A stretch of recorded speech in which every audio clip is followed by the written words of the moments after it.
الرحمن الرحيم وما أرسلناك إلا رحمة للعالمين صدق الله العظيم. اللہ تعالیٰ نے قرآن مجید میں اپنے پاک پیغمبر کی آمد کو اس دنیا اور اس دنیا کے سوا جتنے عالم ہیں سب کے لیے رحمت بنا کے بھیجا ہے. قرآن مجید میں اللہ تعالیٰ ارشاد فرماتا ہے اے نبی ہم نے تو تم کو دنیا والوں کے لیے رحمت بنا کے بھیجا ہے. یوں تو ساری کائنات اور کائنات کے جتنے حصے ہو سکتے ہیں اور اس کائنات میں جتنے عالم پائے جا سکتے ہیں ہر ایک کے لیے رسول پاک کو رسول رحمت بنا کے بھیجا گیا. لیکن تخصیص کے ساتھ اہل دنیا سے اللہ تعالیٰ نے گویا خطاب کیا اور ان کو اس نعمت سے پاور کرائی، اس نعمت سے آگاہ کیا اور یہ نعمت ان کو پاور کرائی کہ ہم نے اپنے پیارے پیغمبر اپنے محبوب کو نبی رحمت بنا کر تو دنیا والوں کی طرف بھیجا. سورۃ الفاتحہ کی ابتدا الحمدللہ رب العالمین کی حیثیت سے ہوتی ہے. اس آیت سے اس کی ابتدا ہوتی ہے اور اللہ تعالی رب العالمین کی حیثیت سے اپنا تعارف کراتا ہے. رب العالمین کا مطلب سارے جہان کا پالنے والا، سب کی پرورش کرنے والا، سارے جہان کا. اللہ تعالیٰ نے اپنے آخری رسول حضرت محمد رسول اللہ صلی اللہ علیہ وسلم کا جو تعارف پیش کیا ہے، اللہ تعالیٰ نے ان کا جو تعارف کرایا ہے وہ رحمت للعالمین کی حیثیت سے کرایا ہے. یعنی آپ جہان کے لیے رحمت ہے، کائنات کے لیے رحمت ہے. جس طرح اللہ کو پہچاننے اور اس کی رضا تک پہنچنے کے لیے رسول کا اتباع ضروری ہے، اسی طرح اللہ کی ربوبیت کو حاصل کرنے کے لیے رسول کی رحمت کا ہونا ضروری ہے. یعنی ایسے اگر باغ میں پودے لگائے جائیں اور ان کو سیراب نہ کیا جائے، کھیت میں بیج بو دیے جائیں اور ان کو پانی نہ دیا جائے تو پودا نہ پنپ سکے گا اور پودا سوکھ جائے گا. اسی طرح اللہ کی ربوبیت کا فائدہ انسان کو بغیر رسول کی رحمت کے نہیں ہو سکتا. یہ ہے وہ قل ان کنتم تحبون اللہ فاتبعونی. یہ ہے وہ قرآن مجید میں جس کو بار بار اللہ نے کہا اطیعوا اللہ واطیعوا الرسول. یہ ہے وہ جس کے بارے میں اللہ تعالیٰ نے کہا وَمَن يَبْتَغِ غَيْرَ الْإِسْلَامِ دِينًا فَلَن يُقْبَلَ مِنْهُ. ہمارے محمد کا راستہ ٹھکرا کر، ان کی تعلیم ٹھکرا کر، ان کا طرز زندگی چھوڑ کر، ان کے مشن سے ہٹ کر تم ہم تک پہنچو گے، کسی صورت ممکن نہیں ہے کہ ہمارے یہاں قبول کیے جاؤ. جیسے بیج ڈالنے کے بعد پانی نہ دیا جائے اور کھیتی کا تصور عقل کے قریب نہیں ہے، ویسے رسول رحمت کو چھوڑ کر رب کی رحمت سے توقع عقل کے قریب نہیں.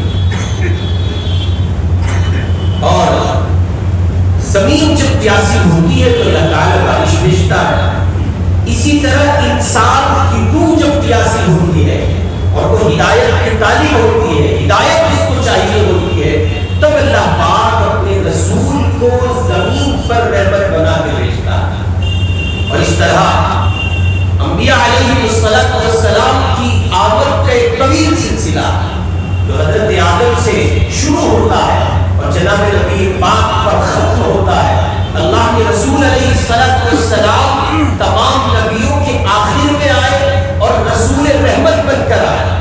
یوں اللہ نے ہر ایک نبی کو ان کی اپنی ذات اور شخصیت کے عنوان پر رہبر بنایا، اس لیے کہ وہ جس بستی بستی میں آئے، جس خطے میں آئے، جس قبیلے میں آئے، زمین کے جس ٹکڑے پر آئے، اسی ٹکڑے پر، زمین کے اسی خطے پر وہ لوگوں کے لیے رحمت ثابت ہوئے، خدا مند عالم کے پیغام کے طور پر، ان کے پیغمبر اور پیغامبر کے طور پر۔ پیغام لانے والے بھی ہیں، وہ نبی بھی ہیں، رسول بھی ہیں۔ مختلف مواقع پر اللہ تعالیٰ نے مختلف انبیاء علیہ السلام کی جماعت کے افراد کو بھیجا، مگر آخری رسول جو سراپا رحمت للعالمین بن کے تشریف لائے ہیں وہ میرے آپ کے آقا ہے سید الرسل حضرت محمد رسول اللہ صلی اللہ علیہ وسلم۔ اور پھر آپ کا دائرہ محدود نہیں ہے، آپ سے سابقہ زمانوں میں جو نبی آتے رہے ان کے دائرے محدود تھے، ان کے علاقے محدود تھے، لیکن حضور پاک تشریف لائے تو آپ کا دائرہ محدود نہیں ہے، اور آپ کسی خاص قوم کی جانب نہیں بھیجے گئے، بلکہ اب صبح قیامت تک جتنے انسان اور جنات زمین پر آئیں گے سب کے لیے نبی کو نبی رحمت بنا کے بھیجا گیا صلی اللہ علیہ وسلم۔ چنانچہ دنیا جانتی ہے کہ رسول کریم صلی اللہ علیہ وسلم کی زندگی کا ہر عمل انسانی معاشرے کی ہدایت کے ساتھ رحمت کا سامان بھی ٹھہرا۔ حضور پاک صلی اللہ علیہ وسلم کی زندگی کا چھوٹے سے چھوٹا عمل انسانی معاشرے کی نہ صرف یہ کہ ہدایت کا راستہ طے کرتا ہے بلکہ وہ انسانی معاشرے کے لیے سراپا رحمت بھی ہے۔ پھر دنیا میں جتنے پیغمبر آئے، جتنے رسول آئے، انہوں نے اللہ کے دین کی طرف انسانوں کو بلایا۔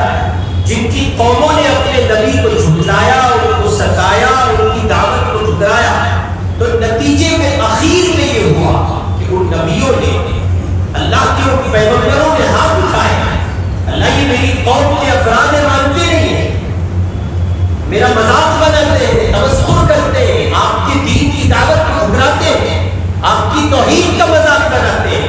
اور یہ ہوا ہے حضور پاک علیہ السلام سے سابق زمانوں میں نبیوں کو کتنا سہنا پڑا، یعنی یوں رسول پاک علیہ السلام کے ظلم تک، آپ کی مظلوم شخصیت تک تو کوئی نہیں پہنچتا، یعنی آپ پر جو ظلم ہوئے، آپ کو جتنا ستایا گیا تو حضور کی زبانی ہے، مجھے جتنا ستایا گیا اتنا کسی کو نہیں ستایا گیا، لیکن آپ سے سابق زمانوں میں جو نبی دنیا میں رہے ان کو بھی کم نہیں ستایا گیا، بڑی آزمائشوں سے انہیں کو گزرنا پڑا، اور بالآخر یہ کہ اتنا گزرنا پڑا کہ وہ مجبور ہوئے اس بات کے لیے کہ وہ ہاتھ اٹھائیں، وہ مجبور ہوئے اس بات کے لیے کہ وہ اللہ کے حضور پر دعا کریں، اور انہوں نے کی، اللہ کے حضور ہاتھ اٹھائے پر دعا کی۔ اس میں ایک پہلو یہ بھی تھا کہ وہ نبی مکمل طور پر اپنے وجود، اپنی شخصیت اور اپنی ذات کے لحاظ سے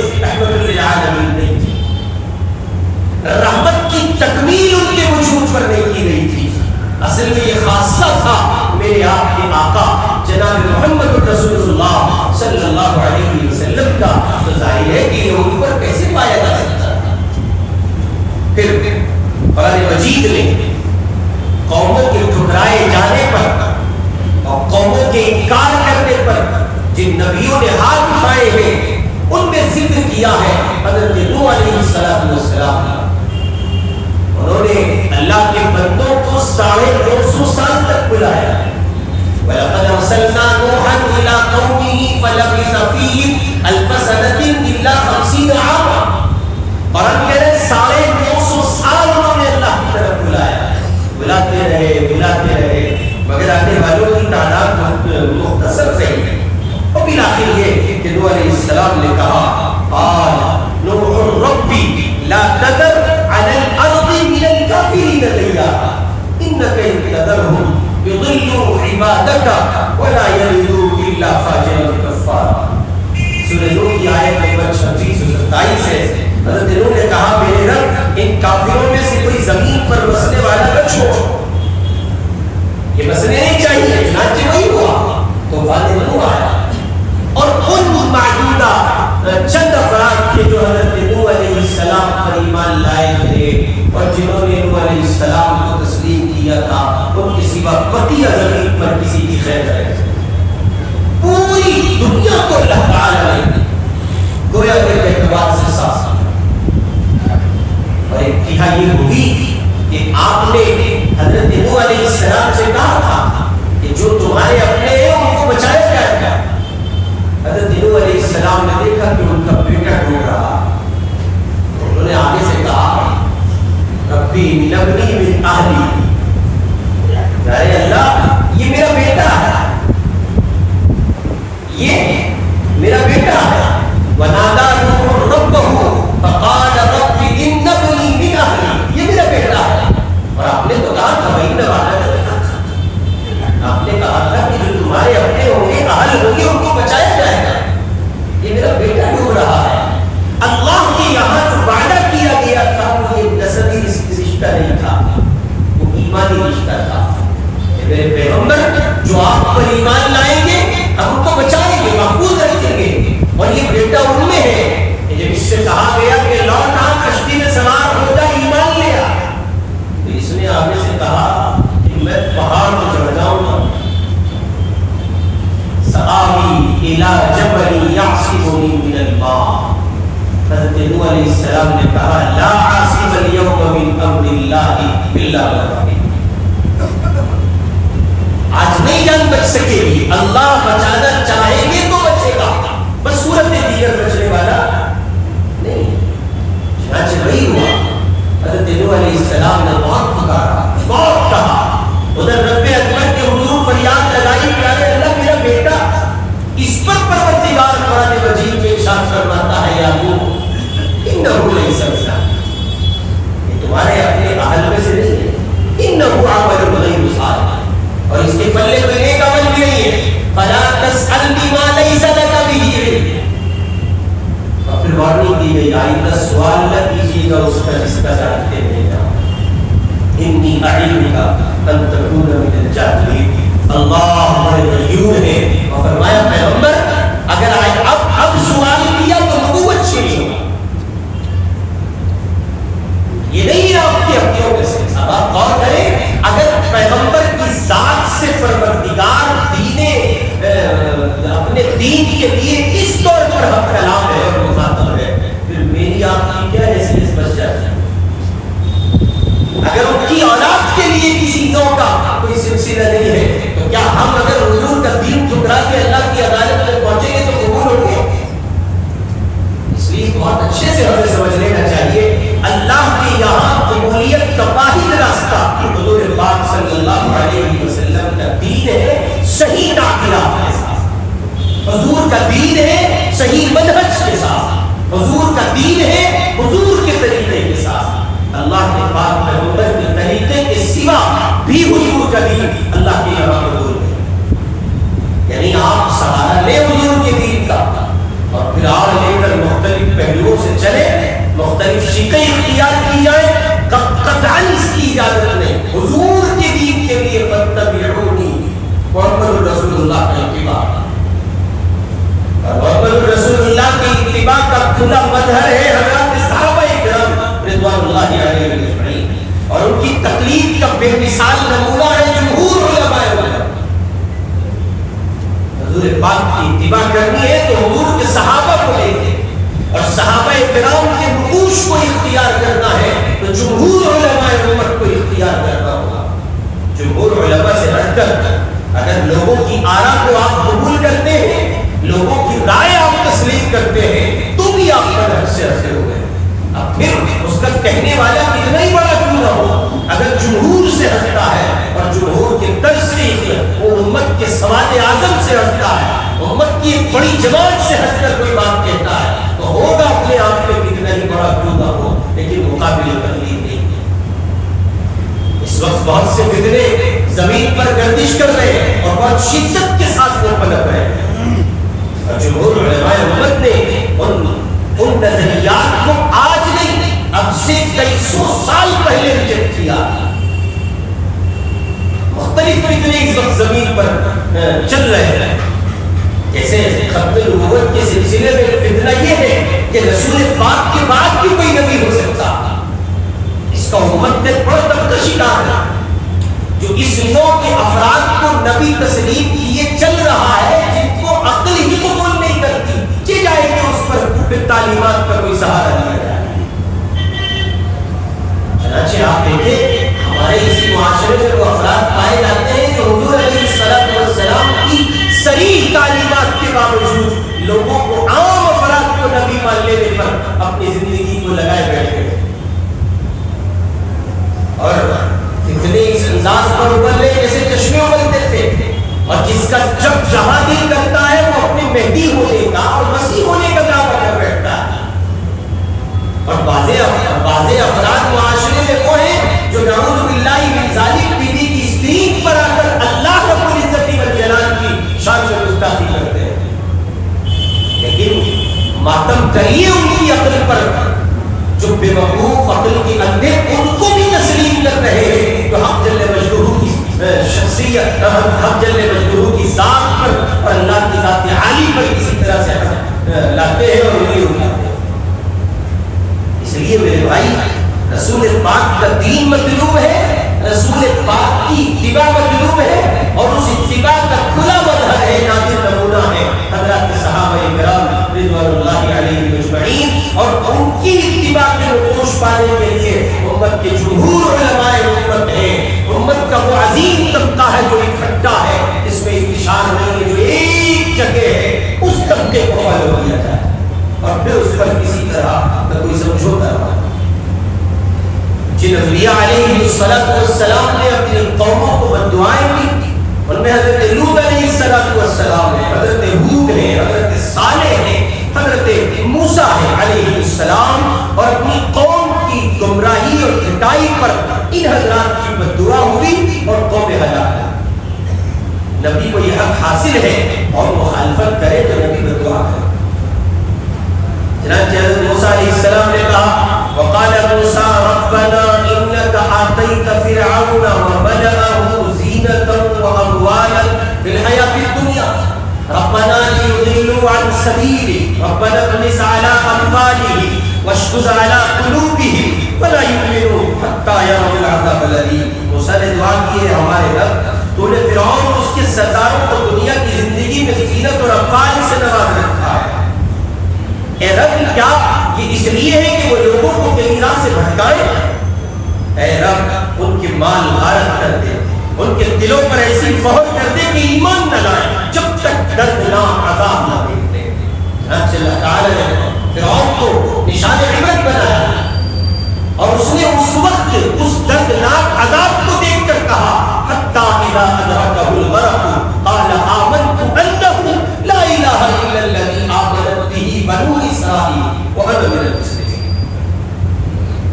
اللہ تعالی نے کہا تھا قال قد اجیبت دعوتکما فاستقیما ولا تتبعان سبیل الذین لا یعلمون وجاوزنا ببنی اسرائیل البحر فاتبعهم فرعون جنوده بغیا وعدوا۔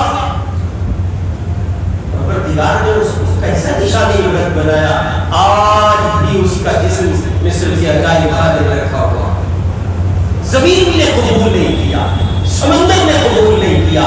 کون ہے جو اللہ سے ٹکرائے گا؟ بلآخر اس کا فاش فاش ہونا یقین ہے۔ غرض یہ کہ تمام تر نبی حضرت عیسیٰ علیہ السلام تک جتنے آئے ہیں مختلف خطوں، قبیلوں، علاقوں میں آئے، اور قوموں نے جب بغاوت کی تو انہوں نے اللہ کے حضور ہاتھ اٹھائے، باوجود اس کے کہ وہ بھی رحمت والے نبی تھے، لیکن ان کی رحمت کا حصہ کامل نہیں تھا، ان کی رحمت کی تکمیل نہیں کی گئی تھی، ان پر رحمت کی تکمیل نہیں کی گئی تھی۔ یہ خاصہ ہے میرے آپ کے آقا جناب محمد رسول اللہ صلی اللہ علیہ وسلم کا، چنانچہ اس کا نمونہ آپ کو لاحظہ فرمائے۔ حضرت ابو ذر غفاری کہتے ہیں رضی اللہ عنہ، ایک رات نبی پاک علیہ السلام تہجد کے لیے کھڑے ہوئے اور ایک ہی آیت پڑھتے رہے یہاں تک کہ صبح ہو گئی، اور وہ آیت تھی ان تعذبهم فإنهم عباد، ان تعذبهم فإنهم عباد وإن تغفر لهم فإنك أنت العزيز الحكيم۔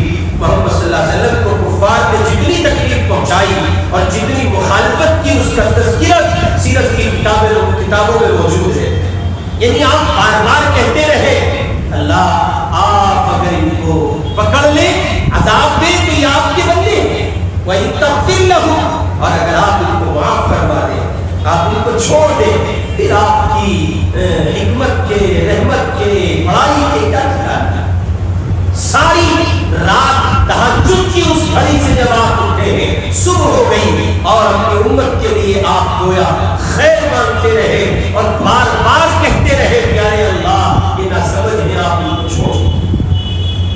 اور یہی ہوا کہ اسی دعوتی مشن پر جب آپ نے مکہ مکرمہ سے ہجرت کی، مکہ مکرمہ سے سفر کیا اور آپ سفر کر کے طائف تشریف لے گئے، اور وہاں آپ کو خیال تھا اس بات کا کہ وہاں لوگ قبول کریں گے، وہ پہچان لیں گے۔ مکہ مکرمہ کی بنسبت ان حضرات میں زیادہ نرمی اور محبت کے پہلو پائے جاتے ہیں، اور اس کے ساتھ ساتھ یہ کہ آپ دین اسلام کی شان کی آسانی کے خیال سے نبوت کے 10ویں سال تشریف لے گئے، طائف کا آپ نے سفر کیا۔ آپ کے غلام حضرت زید بن حارثہ آپ کے ساتھ تھے، قبیلہ بنو ثقیف کے سردار 3 بھائی عبد یالیل، مسعود، حبیب، ان کی رشتہ داری قریش سے تھی۔ رسول پاک صلی اللہ علیہ وسلم نے ان سے ملاقاتیں کی اور ان سے ملاقات کر کے دین کی دعوت دی، مگر ان لوگوں نے نہایت رعونت اور گستاخی سے اس دعوت کو ٹھکرایا، اور اگر یہ اسی پر بس کر دیتے تو بھی بات اتنی زیادہ خراب نہیں تھی کہ انہوں نے دعوت کے اس پہلو کو جو نبی نے ان پر پیش کیا انہوں نے ریجیکٹ کر دیا، تسلیم نہیں کیا۔ ان ظالموں نے مزید گستاخی کا پہلو یہ کیا کہ اللہ کے پاک پیغمبر کے ساتھ بدتمیزی کی، اور اس بدتمیزی کو اس درجے انہوں نے بڑھایا کہ آپ کے پیچھے غلام کو واشنا کو بلایا۔ آپ صلی اللہ علیہ وسلم کے پیچھے شور بجاتے تھے، آپ کو دیوانہ کہتے تھے، پتھر مارتے تھے، رسوا کرتے تھے۔ کہا ہے کسی کہنے والے نے تڑپ جاتا ہو جب طائف کا منظر یاد آتا ہے، وہ زخموں سے بھرا جس میں پیغمبر یاد آتا ہے۔ حضور پاک کے پیچھے اوباش قسم کے، بدمعاش قسم کے لڑکے لگا دیے گئے، وہ آپ کا مذاق بناتے ہیں، تفریح کرتے ہیں، ہنسی کرتے ہیں، ٹھٹا کرتے ہیں، آپ کی عزت نفس کو ٹھیس پہنچاتے ہیں۔ اور ایک اللہ کے پاک پیغمبر ہے کہ سارا جسم پتھر کے لگنے سے لہولہان ہے، جس میں پاک زخمی ہو گیا، خون رسنے لگا، راستے میں ایک جگہ آپ نے آرام فرمایا اور بے قراری کے عالم میں اللہ سے مدد مانگی۔ ادھر آپ نے مدد کی دعا کی، ادھر رب اکبر کی جانب سے پہاڑوں کے فرشتے کو بھیج دیا گیا، اور اس نے آ کر کے کہا آپ اگر کہیں اور آپ کا حکم ہو تو اے پیارے پیغمبر یہ طائف کی بستی کو 2 پہاڑوں کے درمیان پیس دیا جائے، یوں 2 پہاڑوں کو ملایا جائے گا۔ یہ پہاڑوں کا نازل فرشتہ ہے، پہاڑوں کا مینیجر فرشتہ ہے، اس کے اندر پہاڑ کی دنیا ہے۔ اللہ تعالیٰ نے اس کو بھیجا جائے، ہمارے محمد سے پوچھے وہ کیا چاہتے ہیں۔ اور یہاں ایک نکتہ عرض کر رہا ہوں، اللہ یہ جانتے تھے، اللہ یہ جانتے تھے۔ واضح علماء نے لکھا ہے کہ اللہ تعالیٰ اگر چاہتا تو براہ راست فرشتے کو بھیج کر اس عذاب کی راہ سے طائف کے لوگوں کو گزار دیتا اور پسوا دیے جاتے ہوئے، لیکن اللہ نے چونکہ اپنے محبوب کو رحمت للعالمین بنایا تھا، اس لیے اللہ تعالیٰ یہ جانتے تھے کہ میں نے اپنے محبوب کو اپنی رحمت سے جو پیمانہ عطا کیا ہے یہ کسی صورت محمد کو روانہ نہ ہوگا کہ ان افراد کو پیس لیا جائے۔ اس لیے گویا تخیل کی پرواز کا سہارا لے کر یہ عرض کر رہا ہوں کہ اللہ تعالیٰ نے کہا اس پہاڑوں کے فرشتے سے جو مینجمنٹ سسٹم کا گویا ڈائریکٹر ہے اس سے کہا کہ جاؤ، مگر کسی بھی طرح کی کارروائی سے پہلے ایک بار ذرا میرے محبوب سے پوچھ لینا وہ کیا کہتے ہیں۔ ادھر وہ پہاڑوں کا فرشتہ اللہ کے پاک پیغمبر کی خدمت میں آیا، سلام کیا اور کہا اللہ نے آپ کے ساتھ قوم کا سلوک دیکھ لیا اور مجھے اس لیے بھیجا ہے کہ آپ حکم دیں تو ابھی کفار کو 2 پہاڑوں کے درمیان پیس کر رکھ دوں۔ آپ نے فرمایا نہیں یہ ایمان نہیں لاتے تو شاید ان کی نسلیں ایمان لائیں، اور اللہ وحدہ لا شریک کی عبادت کریں۔ عبداللہ بن مسعود روایت کرتے ہیں کہ رسول اللہ صلی اللہ علیہ وسلم کو میں دیکھ رہا تھا جس وقت وہ اللہ کے نبی، اللہ کے ایک نبی یعنی اپنا واقعہ بیان فرما رہے تھے۔ ان کی قوم نے ان کو مار مار کر لہولہان کر دیا تھا۔ وہ اپنے چہرے سے خون پوچھتے تھے اور کہتے تھے اللہم اہدی قومی انہم لا یعلمون، اے اللہ میری قوم کو ہدایت دے، وہ نہیں جانتا۔ یہ آپ کی رحمت کا وہ پہلو ہے جس کے لیے قرآن مجید کہہ رہا ہے وَمَا أَرْسَلْنَاكَ إِلَّا رَحْمَةً لِلْعَالَمِينَ۔ چنانچہ رسول پاک کی زندگی سراپا رحمت تھی، زحمت نہ تھی، تشدد نہ تھی، انتقام نہ تھی، اور ان جیسی چیزیں آپ صلی اللہ علیہ وسلم کے اندر نہیں پائی جاتی تھی۔ اور میں نے عرض کیا اسی کا مظہر تھے صحابہ، حضور نے یہی ان کے اندر ڈالا تھا۔ مکہ مکرمہ فتح کیا گیا، آپ 10,000 کے لاؤ لشکر کے ساتھ تشریف لائے۔ حضرت ہندہ اپنا قصہ بیان کرتے ہوئے کہتی ہیں کہ جیسے ہی پتہ چلا کہ محمد آ رہے ہیں تو یہ خیال ہوا کہ آج وہ جو کچھ کریں گے وہ ناقابل تحمل ہوگا، ڈانس ہوں گے، ناچ گانا ہوگا، گاجا باجا ہوگا، شور ہوگا، ہوگا ہزار قسم کی چیزیں۔ حضرت ہندہ کہتی ہیں کہ رات کا بیشتر حصہ گزرا، ہم نے دیکھا کہ مکہ مکرمہ میں سناٹا چھایا ہے، ہماری عقل کے خلاف تھی یہ بات کہ سناٹا کیوں ہے۔ حضرت ہندہ کہتی ہیں کہ میں نے اپنے دروازے کے جھروکے سے جھانک کے دیکھا تو مجھے کوئی نظر نہ آیا۔ میں نے مزید ہمت کی باہر نکلی تو میں نے دیکھا کہ مسلمان کوئی سجدے میں ہے، کوئی رکوع میں ہے، کوئی قیام میں ہے، کسی نے ہاتھ اٹھائے ہوئے ہیں۔ تو میں نے سمجھا کہ یہ خود تو کچھ نہیں کر رہے، اپنے اللہ سے کہہ کر کوئی عذاب مانگا ہے۔ حضرت ہندہ کہتی ہیں چونکہ میں ابھی کفر میں تھی اس لیے اور آگے بڑھی، ایک صحابی کے قریب جا کر میں نے یہ الفاظ سنے، وہ کہہ رہے تھے اللہ ان مکے والوں نے 13 سال ہمیں جو ستایا ہے آپ کے نبی رحمت نے ان کو معاف کر دیا، اللہ ہم بھی معاف کرتے ہیں، آپ بھی ان کو معاف کر دیجئے اور ان پر اپنی رحمت کی مہربانی فرما دیجئے۔ حضرت ہندہ کہتی ہے کہ تصور نہیں ہوتا تھا جن لوگوں پر زمین تنگ کر دی گئی تھی، جن لوگوں کے لیے مشکلات اتنی کریٹ کر دی گئی تھی کہ ختم نہ ہو سکے، وہ اتنے شفیق، ایسے مہربان، ایسے محبت کرنے والے کیسے ہو سکتے ہیں؟ بالکل ہو سکتے ہیں۔ میرے آپ کے آقا کا دین یہی ہے، میرے آپ کے آقا کی شریعت یہی ہے، میرے آپ کے آقا کی تعلیم یہی ہے۔ ٹھیک اسی طرح جیسے 13 سال مکے میں زمین تنگ کی گئی تھی، آج ہندوستان میں بھی زمین تنگ کی جا رہی ہے، اہل اسلام کا جینا مشکل کر دیا جا رہا ہے، باوجود وسعت کی یہ زمین تنگ ہو رہی ہے۔ اللہ کے بندو وہی کردار اپناؤ، وہی راہیں اپناؤ، وہی نقوش اپناؤ، نبی کی تعلیم لاؤ۔ سلم القطع کا جو تم سے توڑ رہا ہے تم اس سے جوڑ دو، واعف عن من ظلم کا جو تم پر ظلم کرتا ہے اسے معاف کر دو، واحسن الی من اساء الیک تمہارے ساتھ برا کرتا ہے اس کے ساتھ اچھا کرو۔ نبی کی تعلیمات کو لے کر اٹھو۔ یہ زمین آج بھی نبی کی تعلیم کی پیاسی ہے، کل جیسے سرسبز و شاداب ہوئی تھی محمد کی رحمت سے، پھر اسی طرح لہلہا اٹھے گی، مگر یہ کہ